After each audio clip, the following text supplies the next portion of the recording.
ബങ്ങളെമ്പാടും ചുടമായി മരുമോനെ വീട്ടിൽ വിളിച്ചമ്മായി ബങ്ങളെമ്പാടും.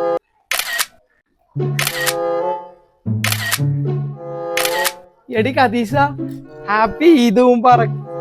ആ, ഈദ് മുബാറക്. ഈ ഖദീജ, എന്താടി എന്റെ ഈദ് മുബാറക്കിന് ഒരു ഉഷാറില്ലാത്തത്? ഇതിനോട് ഇപ്പോഴും തെറ്റാ?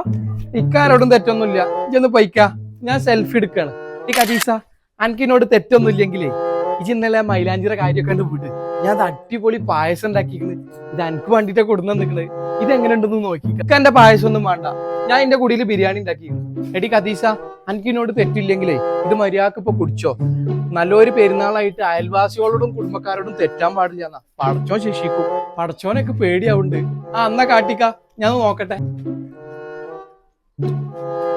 എടി നല്ല രസമുണ്ടല്ലോ. അത് പിന്നെ രസം ഉണ്ടാവാതിരിക്കോ? ഇത് ഞാൻ അനക്ക് വേണ്ടിയിട്ട് മാത്രം ഉണ്ടാക്കിയ പാൽപ്പായസം അല്ലത്. അല്ലെങ്കിലും എന്റെ പാത്തൂനെ എന്നോട് ഭയങ്കര ഇഷ്ടമാണ്. ഇതൊന്നും ഞാൻ മനസ്സിലാക്കണില്ല. ഇജിണ്ട് വന്നാ നമുക്ക് ഒന്ന് രണ്ട് സെൽഫി എടുക്കാം. വാ. അല്ലാ, ഇജി ഇപ്പോഴെങ്കിലും ഒന്ന് ചിരിച്ചല്ലോ. ആ, നമുക്കേ രണ്ടാക്കും സെൽഫി എടുക്കാം. എന്നിട്ട് വാട്സപ്പിൽ സ്റ്റാറ്റസ് ഒക്കെ ഇടാം. ഇജി ചിരിച്ചിങ്ങാണ്ട് നിന്നോ. നമ്മളെ പെരുന്നാൾ സെൽഫി കണ്ടിട്ടേ ആൾക്കാരെ കണ്ട് നീ എട്ടണം.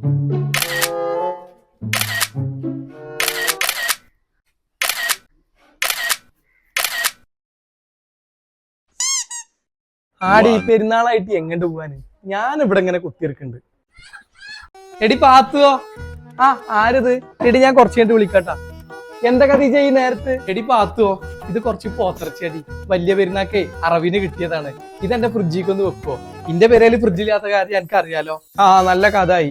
പൊന്നാര മാളെ, ഇന്റെ ഫ്രിഡ്ജിൽ ഒരു തുള്ളി സ്ഥലമില്ല. ഏടി, അത് പിന്നെ വലിയ പെരുന്നാളായാലേ എല്ലാരും പെരേര് പോത്തിറച്ചി തന്നെയല്ലേ. ആ ഫ്രിഡ്ജ് മൊത്തം പോത്തിറച്ചി. രാവിലെ പുട്ടും ബീഫും, ഉച്ചക്ക് ബീഫ് ബിരിയാണി, വൈകുന്നേരം കട്ട്ലൈറ്റും ബീഫും, അപ്പ രാത്രി ചപ്പാത്തിയും ബീഫും. ഇന്നിട്ടും ഇക്കണ്ട സാധനങ്ങളൊക്കെ ഉണ്ടായിട്ടും ഫ്രീസറിൽ പോത്തിറച്ചി ഇഞ്ഞും പോലെ ഫുള്ള് ബീഫാണ്. ഒരു തുള്ളി അനങ്ങിയിട്ടില്ല. അല്ലെങ്കിൽ ഒരു കാര്യം ചെയ്താളെ, നമ്മളെ നാരായണി ചേച്ചില്ലേ, ഓളെ വീട്ടിൽ കൊണ്ടുപോയി വെച്ചാളെ. ഏടി, നാരായണ ചേച്ചി പോത്തിറച്ചി കൂട്ടൂലെന്ന് അറിയില്ലേ, പിന്നെ എങ്ങനെ ഞാൻ ചേച്ചിന്റെ പെരയിൽ കൊണ്ടുവെക്കുക? ഇത് എങ്ങനെങ്കിലും എന്റെ ഫ്രിഡ്ജിൽ ഒന്ന് അഡ്ജസ്റ്റ് ചെയ്ത് വെക്കടി പ്ലീസ്. എടി ഖദീജ, ഈ ഒരു കാര്യം ചെയ്യും, എന്റെ ബീഫൊക്കെ പാടിയിട്ടേ തിളപ്പിച്ചിട്ട് വെക്ക്. അപ്പൊ ആ ബീഫ് കേടരാതിരുന്നോളും. തിളപ്പിച്ച് വെക്കാനേ ഇജിന്നോട് പഠിപ്പിക്കണ്ട. അനക്ക് എന്റെ ഫ്രിഡ്ജിൽ വെക്കാൻ പറ്റില്ലല്ലോ. ഇജൊന്ന് പോയി പണിയൊക്കെ.